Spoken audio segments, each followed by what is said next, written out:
오늘 벌써 대림절 셋째 주입니다. 대림절 세 번째 주의 주제는 아까 말씀드린 대로 기쁨이라고 했잖아요. 오늘 기쁨에 대한 이야기를 함께 나누려고 합니다. 사실은 기쁨만 얘기할 건 아니고 기쁘기 위해서 필요한 것들에 대한 이야기를 나눌 거예요. 데살로니가 전서는 바울 서신 중에서 가장 긍정적이고 희망이 넘치는 이야기들이 담겨져 있습니다. 가장 긍정적이에요. 그럼 지난주에 가장 먼저 쓰여진 복음서가 뭐가 먼저 쓰여졌다고 말씀드렸죠? 한 주밖에 안 지났어요. 복음서 중에 가장 먼저 쓰여진 건 마가복음이 제일 먼저 쓰여졌다고 말씀드렸어요. 기억나시죠? 이제 기억나시죠? 네, 좋습니다. 근데 가장 먼저 쓰여진 신약 성경은 뭐냐면 데살로니가 전서예요. 오늘 읽은 본문이 신약 성경 중에서 가장 먼저 쓰여졌습니다. 학자마다 조금씩 차이가 있지만 데살로니가 전서의 저작 시기는 한 50년에서 51년경으로 보고 있습니다. 대체적으로 그 시간에 다 동의해요. 예수님께서 공생애를 30년 하셨고 또 십자가 사건 이후에 제자들이 성령을 받은 사건을 대략 계산해 보면 이 초대교회가 시작된 지 한 20년 안에 기록된 거예요. 굉장히 일찍 기록되었겠죠.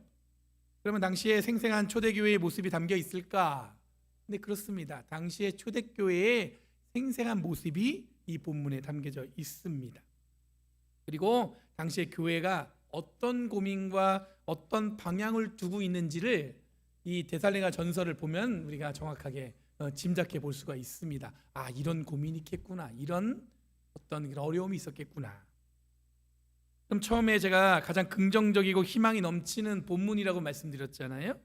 그러면서 이 데살로니가 전서가 그런 내용들이 적혀 있다고 말씀드렸어요. 그러면 당시에 모든 것이 그러면 완벽하게 문제없는 교회가 데살로니가 교회였을까?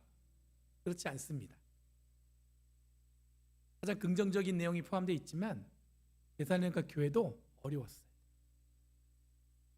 가장 그 초대교회의 가장 큰 도전, 어려움은 뭐였냐면 예수님께서 오신다고 하셨어요. 재림하신다고 했는데 언제 이루어지냐라는 것이 문제였습니다. 언제 오실까?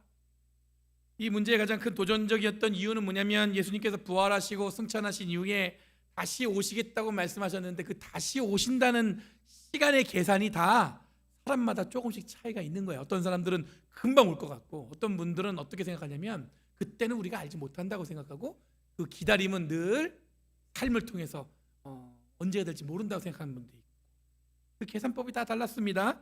그런데 교회 안에 젊은이들이 대림이 곧 이루어진다는 어떤 임박한 계산, 곧 올 거야, 진짜 금방 올 거야, 이런 마음으로 이 교회 안에 젊은 사람들이 그룹이 생겨났어요. 그거를 뭐라고 그러냐면 아탁토이라는 헬라어로 표현했어요. 아탁토이. 그 말은 번역하면 무슨 뜻이냐면 게으른 자들이. 예수님이 곧 오시는데 뭐 열심히 살겠어, 학교를 왜 다녀, 열심히 공부할 필요도 없어, 뭐 하고 있어야 돼요? 교회 안에 그냥 있는 거예요. 사람들이 볼 때는 그냥 빈둥빈둥 대고 있으니까 사람들이 그들에게 별명을 붙였어요. 아탁토이, 게으른 자들. 왜 게으르게 있냐면 예수님께서 오시면 다 세상은 다 바뀔 건데 뭐하러 열심히 공부를 해, 학교를 왜 다녀, 그러면서 뭐 하는 거예요? 교회 안에서 그냥 빈둥거리고 있는 거예요. 이 아탁토이들의 가장 큰 문제는 뭐냐면 예수 그리스도의 복음을 오직 재림에만 초점을 맞추고 있습니다. 여러분 신앙생활할 때 예수 그리스도의 복음은 다양한 주제가 있어요. 신앙생활에는 여러 가지 주제가 있죠. 그런데 이 사람들은 오직 뭐만 포커스하고 있냐면 재림, 이것만 보고 있는 거예요. 그러니까 예수님이 오시면 다 세상이 어떻게 돼요? 뒤집어지니까 그냥 그 자리에 빈둥거리면서 있는 거예요. 오늘날로 보면 열광적인 종말론을 주장하면서 기독교 신앙을 마치 심판에만 집중하며 신앙생활하는 것이 옳다고 주장하는 그룹과 비슷한 모양이라고 할 수 있습니다. 이런 문제는 이 기독교 신앙을, 복음을 믿지 않는 들에게 전하는 게 아니라 교회 안에 가짜 교인이 있고 진짜 교인이 있다고 자꾸 얘기해요. 그리고 심지어 교회도 진짜 교회가 있고 가짜 교회가 있다고 그런 얘기를 해요. 제가 한번 말씀드린 적이 있는데 요즘 시대의 가장 큰 어려움은 뭐냐면 교회가 교회를 공격해요. 세상이 참 이상해졌어요. 교회가 늘 연합하는 것을 늘 소망했던 데는 교회가 흉했었어요. 근데 요즘에는 어떻게 되냐면 교회가 교회를 공격하는 시대에 살고 있단 말이에요. 하나님이 하실 일을 오직 하나만, 뭘만 보냐면 종말론에만 사람들이 포커스하고 있는 거예요. 여러분, 예수님의 재림은 말씀하신 대로 이루어지겠지만 오신다는 예수님이 오시지 않고 있는 현실, 즉 지연된 재림에 대해서 당시 초대교회는 이 설명이 필요했습니다. 바울은 그것 때문에 계속 교회에다 편지를 쓰고 그에 대한 이야기를 나눕니다. 이런 상황에서 데살로니가 교회도 흔들렸고 어려웠고 교회 공동체의 신앙생활은 늘 엉뚱한 것에 마음을 빼앗겨서 정작 중요한 기독교인으로서 누려야 할 삶에 대해서는 그들은 관심 갖지 않았어요. 당시 이 데살로니가 도시는 사람들이 대부분 스스로 노동해서 먹고 사는 사람들이었습니다. 그 이제 뭐냐면 수공업자들이었단 말이에요. 자기들이 어떤 기술이 있었기 때문에 자기들이 스스로 노동을 해서 무언가를 만들어내서 물건을 만들어서 어디다 수출도 하기도 하고 팔기도 하고 그런 사람들이었어요. 그래서 여러분들 그 데살로니가 전서에 보면은 어떤 내용이 없냐면 노예에 대한 언급이 없습니다. 왜냐하면 자기들이 스스로 노동을 하는 자들이었고 이들은 대부분 다 자유인이었어요. 그리고 스스로 장사를 하고 먹고 사는 사람들이었기 때문에 자유인이면서도 굉장히 풍요로웠습니다. 그러니까 풍요롭다고 해서 엄청난 부자는 아니지만 먹고 살만했다는 얘기예요. 그런 사람들이 이 데살로니가 교회의 교인들이었습니다. 예수님이 재림이 곧 올 것이라고 믿었던 사람들은 곧 세상이 뒤집어지니까 노동을 하지 않아도 된다고 생각했습니다. 아까도 얘기했잖아요. 빈둥거리가 아낙토이, 사람들이 이름을 붙인 거예요. 빈둥거리고 있는 거예요. 반대로 노동을 가장 큰 숭고한 삶으로, 이 사람들은 늘 여러분들 자기가 노동해가지고 뭔가 노력한 결과물을 가지고 먹고 사는 사람들이었기 때문에 이 노동을 굉장히 중요한 가치로 여겼어요. 근데 그런 자들에게 노동을 하지 않고 게으름을 피는 이 젊은이들은 그들이 지켜온 전통을 위협한다고 그들은 걱정했습니다. 그게 이제 교회 안에 그런 일들이 있었어요. 이런 정황에 바울은 분별된 종말론적인 신앙을 가르치고 예수님의 재림은 기대와 소망 그리고 기다림과 하나님의 시간에 대한 이해를, 또한 그리스도의 복음에는 예수님의 재림만이 전체적인 주제가 아니라 예수님이 이 땅에 오심, 예수님의 공생애, 예수님이 가르치신 복음 선포, 그런 것들을 골고루 중요하게 여겨야 하며 결정적으로 이것을 믿고 사는 사람들이 삶으로 살아내는 것이 중요하다는 것이 바울이 편지로 가르치고 있어요. 그러니까 그거를 믿고 복음을 듣고 배우고 그것을 위해서 열심히 살아야 되는 삶으로 드러내야 되는 것을 중요하게 여겼다는 거예요. 바울은 그걸 교회에 가르치고 있어요. 여러분, 믿는 사람들의 사는 삶이란 교회 안에서 공동체의 삶이라고 이야기할 수 있습니다. 오늘날 표현하면 교인들의 삶, 성도들의 삶이라고 할 수 있겠죠. 이에 대해서 바울은 오늘 본문에 뭘 표현하냐면 명령문을 사용해가지고 이 본문에서 우리한테 지금 가르치고 있는 거예요. 명령하고 있어요. 오늘 본문에 바울은 6번의 긍정적인 명령과 2번의 부정적인 명령, 하지 마라, 이 2번의 명령을 사용하고 있습니다.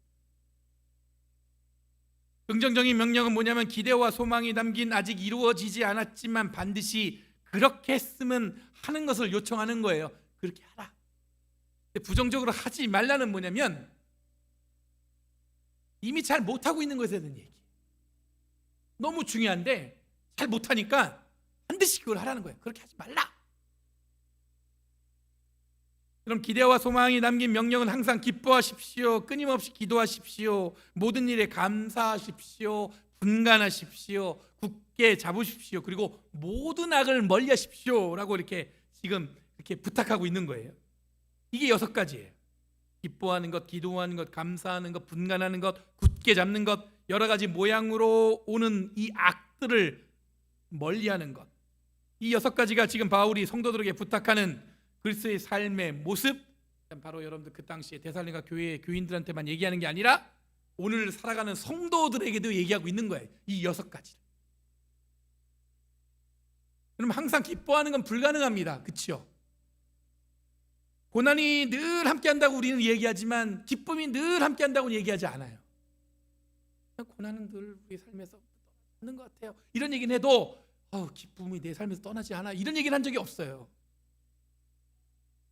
근데 여러분들 고난을 보내고 부딪히는 햇살에 우리는 기뻐할 수 있다고 얘기해요. 어제 어느 청년이 그러는 겁니다. 목사님, 기말고사가 끝났더니 떨어지는 햇빛이 저를 무지하게 행복하게 합니다. 너무 기쁩니다. 이러는 거예요. 그래서 제가 그랬어요. 얼마 안 간다. 좀 있으면 계약할 거고 또 시험이 올 거다. 그 얘기했죠. 여러분, 끊임없이 기도하는 건 가능할까요?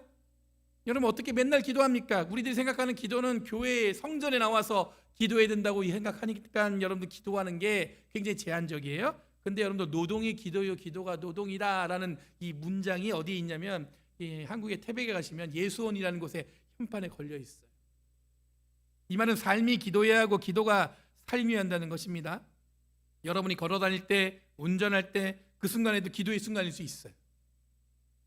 예전에 여기 밑에 센트럴 밸리 그 프레즈원에서 목회할 때 이쪽에 무슨 일이 없으면 한 3시간 반 정도 운전하잖아요. 그럼 거의 대부분은 광야를 운전합니다. 진짜 없어요. 그때 가장 깊은 어떤 기도의 시간이었던 것 같아요. 제가 볼 때. 그때 성도들을 생각하기도 하고 교회를 생각하기도 하고 그러면서 기도하는 거예요. 그리고 하나님께서 지금까지 내 삶을 어떻게 이끌으시는지에 대해서도. 지난주에 제가 이 설거지하면서도 느꼈어요. 설거지를 막 하는데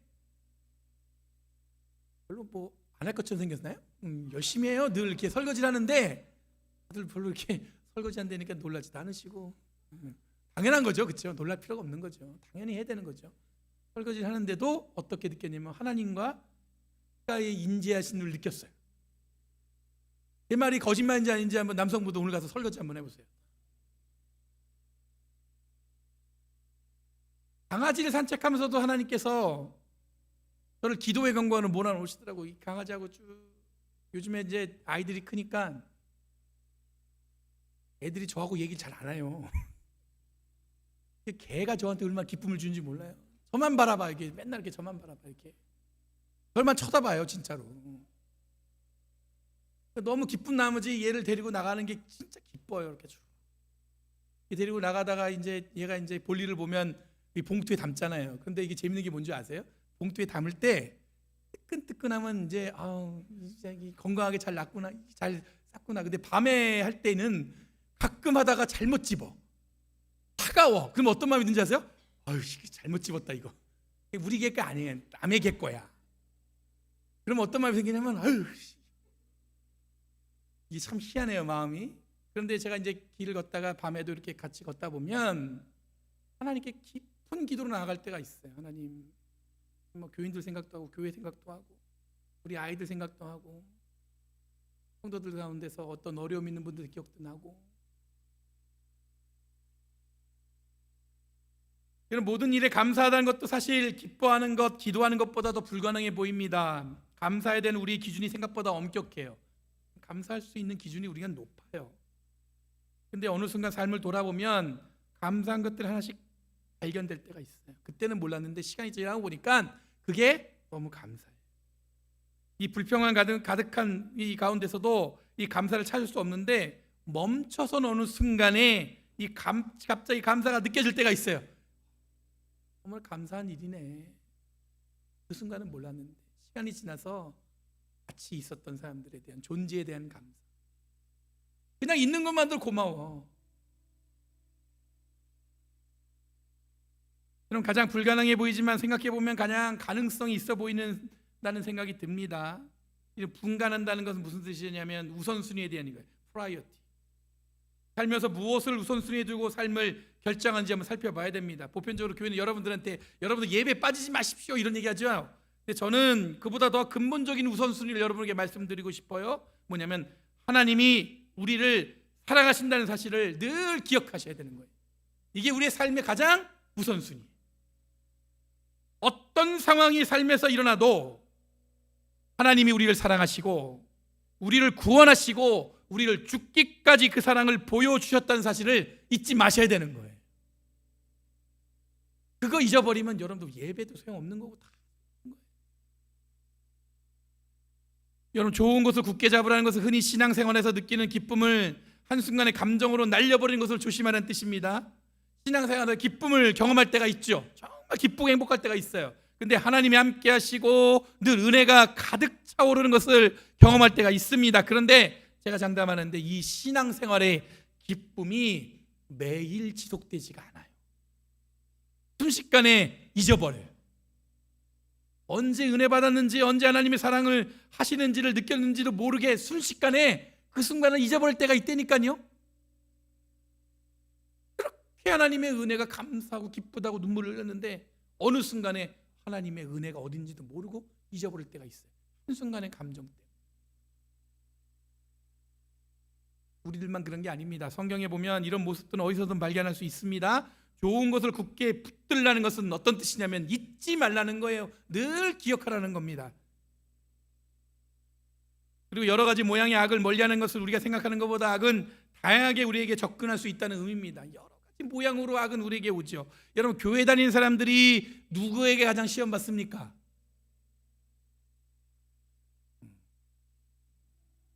정답, 같은 교인한테 받습니다. 신기하죠? 여러분, 교회 다니는 사람은 누구 때문에 힘듭니까? 교회 같이 다니는 사람 때문에 힘듭니다. 목사는 누구 때문에 힘든 것 같아요? 저기 스님 때문에 힘들까요? 이슬람 어떤 아니에요. 목사는 성도 때문에 힘들대요. 그럼 이해가 안 되죠? 악함 또는 고난은 예상치 못한 가장 가까운 사람을 통해 주어올 때가 있습니다. 그러면 그때를 잘 분별할 수 있어야 돼요. 여러분들 부부 생활하면서 가장 큰 여러분 힘들게 한 사람이 누구예요? 너무 사랑한 사람이었잖아요. 그런데 그 사람이 여러분을 가장 힘들게 한대. 사랑했잖아요.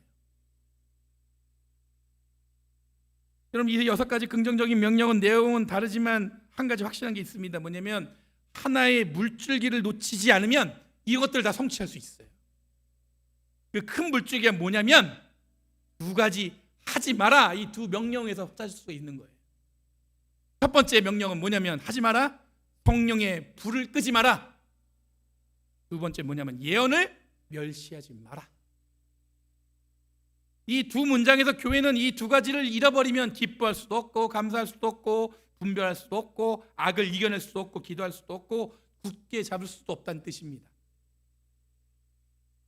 여러분, 성령의 불은 교회를 일으킨 하나님의 임재의 상징입니다. 교회는 성령의 역사로 시작되었습니다. 여러분, 열린교회도, 우리 교회도 성령의 역사로 시작되었습니다. 믿으시죠? 이 사람이 계획해가지고 어느 날 분위기 좋아서 점심 먹다가 우리 교회는 하나 세울까, 이렇게 세워진 거 아니에요. 성령의 역사로 세워졌죠.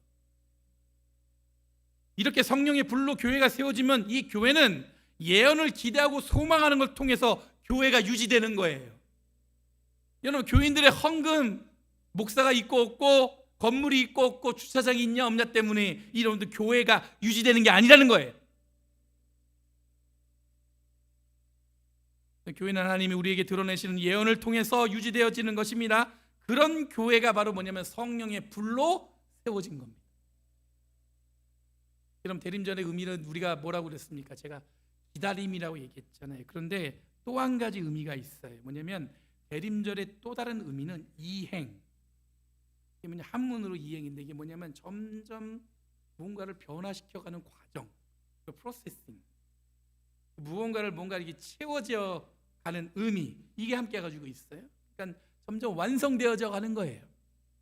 점점 뭔가 이렇게 채워져 가면서 완성되어지는 과정을 기대하는 게 대림절이 우리에게 주는 의미라는 거예요.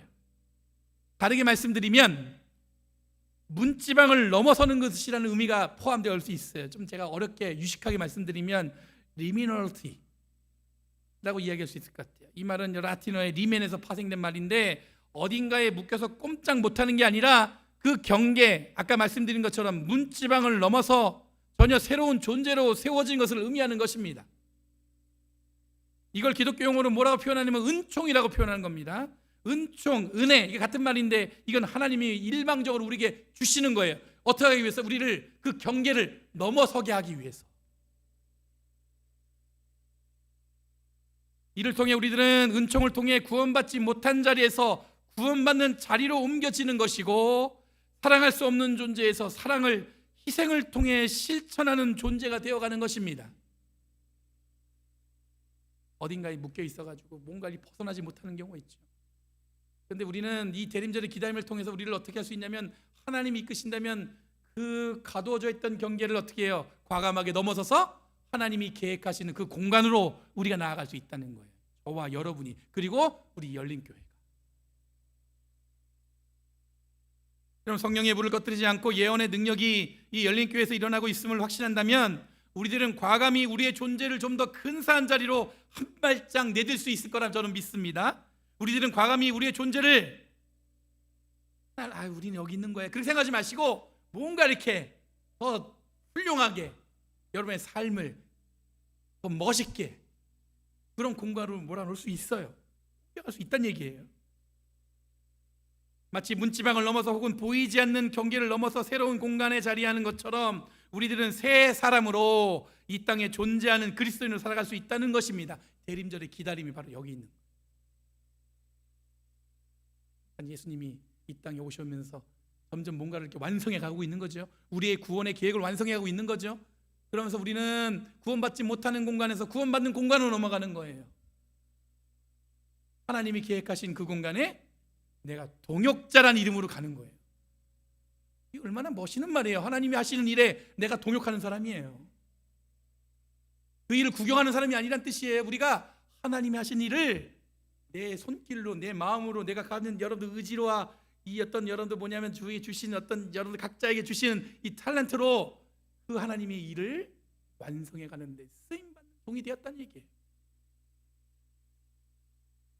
그럼 이런 이해와 기대가 있어야 우리들은 온전한 성도의 삶을 살아갈 수 있다는 것입니다. 성령의 능력으로, 그리고 하나님이 우리에게 말씀하시는 예언에 대한 기대로 우리들은 항상 기뻐할 수 있고 끊임없이 기도할 수 있고 모든 일에 감사할 수 있고 모든 것을 분간하며 우선순위를 채워가며 굳게 잡은 것을 놓치지 않고 모든 모양의 악들을 물리칠 수 있다는 것입니다.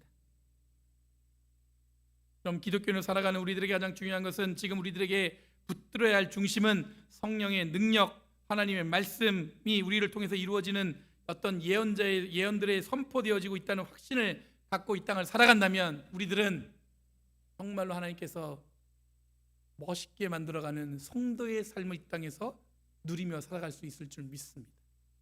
그러면 뭐가 여러분들 문제가 되겠어요?